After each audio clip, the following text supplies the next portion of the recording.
Am I wrong for making my daughter leave because my husband is attracted to her? I, 55 female, have been married to my husband and my daughter's stepdad, 63 male, for 4 years. My 23-year-old daughter and I have a complicated relationship. She has been diagnosed with dissociative identity disorder. She has a lot of trauma for watching me and my husband's horrible marriage go down and was bullied in school. When she told me she was being bullied by peers, my review that all children are innocent really tied my hands because I told her that if I said anything to them, I would be an adult harassing a child. She has blamed me for that ever since and keeps referring to this one time where the kids at school called her trash due to the fact that she wasn't taking care of her hygiene due to depression. Part of my response was telling her to take a shower and I bought her new clothes. The bullying finally ended with an explosion and a suspension for the ringleaders.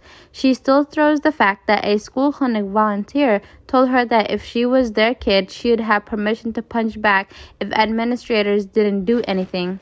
I thought that having her live with me while she finishes school and gets a job would help heal some childhood wounds if my second husband and I molded a healthy relationship. However, my daughter now doesn't get along with my husband. She is a very introverted, creative person who likes immersing herself in escapism. So she'd get annoyed if she was sitting eating alone and my husband would sit across from her and eat, saying she ate later so she could eat alone. However, my husband started acting distant from me and my daughter complained that his eyes lingered for too long. She got very angry and there was a lot of shouting and slamming of doors. Finally, my husband admitted he's attracted to her and it's hard to be around her all day, said she was walking temptation, and said that that's why he was avoiding sleeping with me.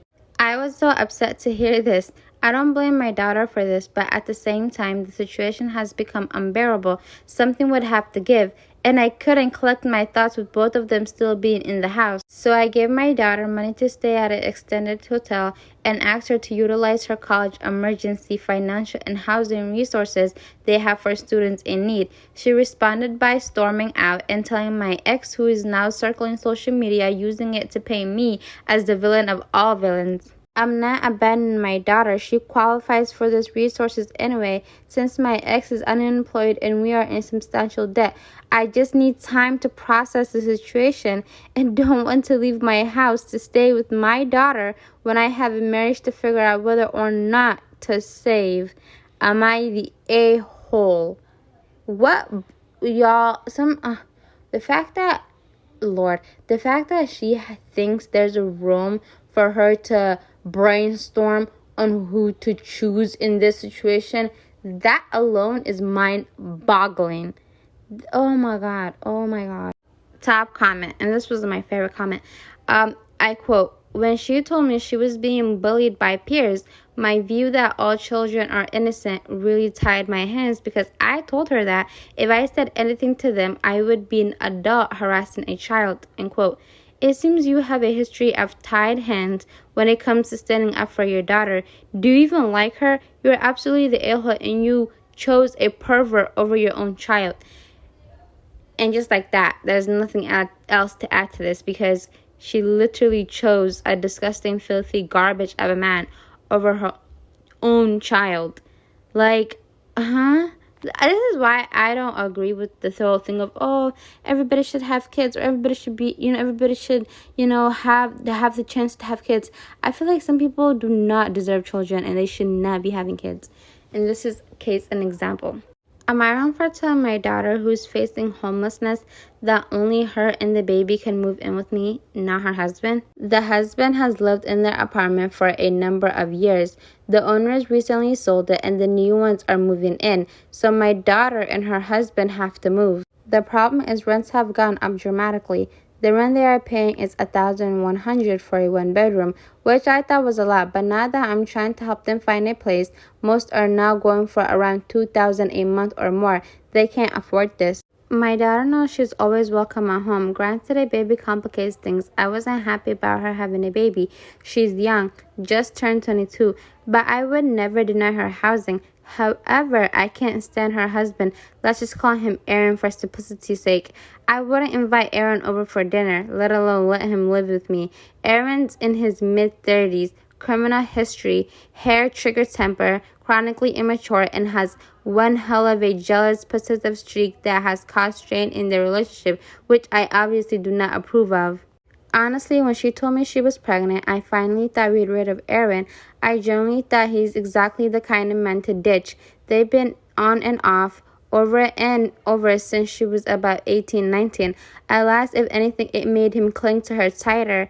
They had a very rushed wedding, and this is their longest stint together without any breakups. Just over a year. There's still been their fair share of dramatics, of course, but I'm surprised they've made it this far. Even so, I simply do not want to live with Aaron. I don't like him. I don't want him around me. I'd go above and beyond for my daughter and the baby. They can stay as long as they need, but not him. Obviously, this has created a rift between my daughter and I. She doesn't want to live separately from Aaron. I told her then she needs to figure out alternative arrangements. Well, their move-out date is rapidly approaching, the 15th of December, and they've still not been able to find a place. And she's panicking. She's been begging me to let them stay. I reiterated my terms. Aaron simply cannot stay here. This led to a lot of tears and some angry words, namely me being an a-hole. I can genuinely see why she might think that, but I also have to think about myself and my own sanity. Then we have a update from OP. Update: I do believe because of my anger and frustration, I exaggerated Aaron's flaws in my post below. Has struggled with his temper, yes, but I should not have described it as hair trigger. I have never thought of him as dangerous. I have never feared for my daughter's safety nor my own. I also described him as possessive and jealous, and while I do see some of those tendencies, he's never tried to restrict her movements or isolate her. She's always dealt with a tremendous amount of anxiety, particularly when it comes to social situations. As much as I'd loathe to admit it, in this regard, he's been a wonderful cheerleader. He could keep her at home where she feels most secure, but he truly does encourage her to get out and be adventurous. As far as his criminal record, it's all below the age of 24. He has not been in trouble with the law since. It still makes me uncomfortable, but I can admit he's been stable. In all the time I've known him, he's had no issue holding down a job, paying his rent, etc. What bothers me the most is the age gap. I can't explain that away or change it. It is what it is. It makes me uncomfortable. With that said, people here keep saying he's a predator groomer, but I just don't see that. I could very well be blind, naive. For now, however, I will defend him in this regard. Anyways, if posting here has shown me anything, it is that Aaron's not nearly as bad as I had him built up in my mind. So many people here are imagining a monster. He's just a guy. He means well. He's trying. He's still irritating, opinionated, immature, talks too much. But he does try his damnedest to take care of my daughter. He's capable, present father and loves being one. They are married. He loves his family. I think that's what that says. But I don't see what the issue is, though. If he is good to his wife, he's taking care of the family and the baby. Yeah, the age gap is a bit suspicious. Actually, those type of age gaps make me very disgusted. But that's near here or there. What's the problem? Why did she write this? And because when I first read the story first, I was like, damn, like this guy sounds like a horrible person. Not only is he in his mid-30s, but he's been messing with this girl since she was like 18, 19.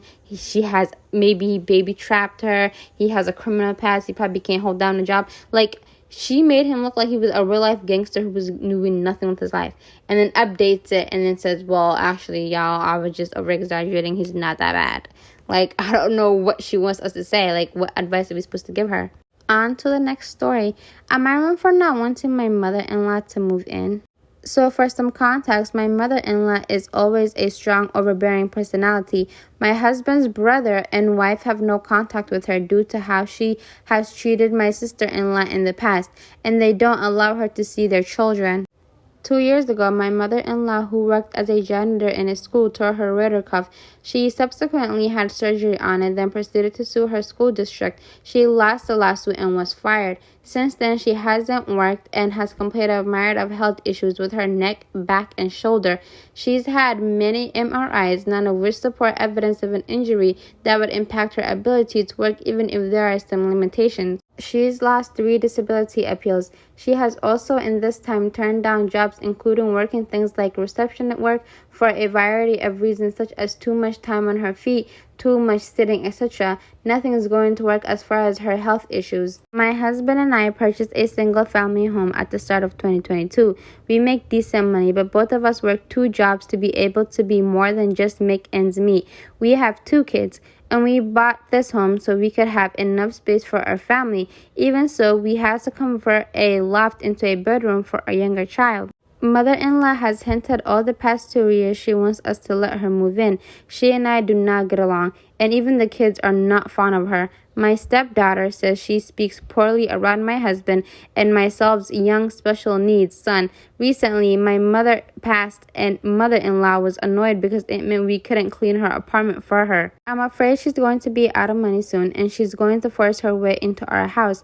My husband doesn't want her here either, but might buckle if she ends up on the street. Once in, I don't think we could get her to leave, especially since she refused to work. Aside from not wanting a toxic person in our house, it would put a strain on our finances. We simply cannot afford or have the room for her. Am I the a-hole? I really hate the notion that just because you're a parent, especially with mothers, I feel like when dads are horrible, people are like, oh, my dad is horrible, and everybody like, yeah, girl, men aren't horrible.